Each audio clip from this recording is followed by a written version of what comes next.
दर्द उठल हमारा कलकतिया से। Mixed by Divana Studio. दर्द उठल हमारा तिया से कलकतिया से कलकतिया से। दर्द उठल हमर रतिया से आई जा बलम कलकतिया से। दर्द उठल हमर रतिया से आई जा बलम कलकतिया से।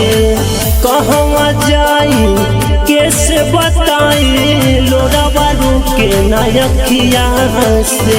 दर्द उठल हमर रतिया से आई जा बलम कलकतिया से। दर्द उठल हमर रतिया से आई जा बलम कलकतिया से।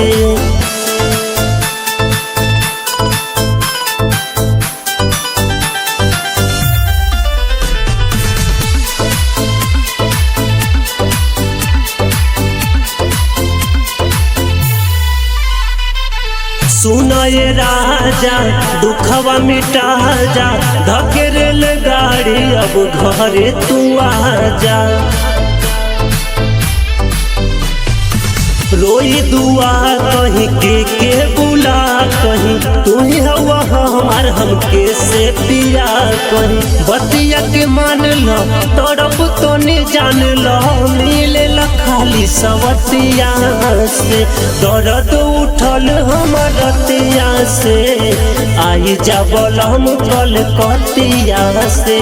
दर्द उठल हमर रतिया से आई जा बलम कलकतिया से।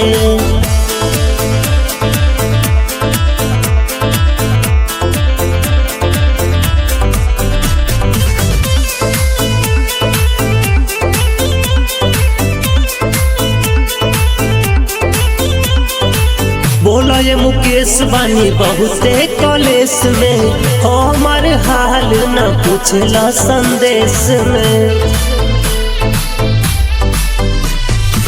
देवरा सूरज नहीं कुछ बुझेला लेके मोबाइल दिन भर घूमेला।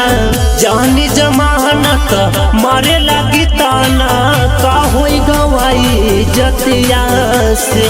दर्द उठल हमर रतिया से आई जा बलम कलकतिया से। दर्द उठल हमर रतिया से आई जा बलम कलकतिया से।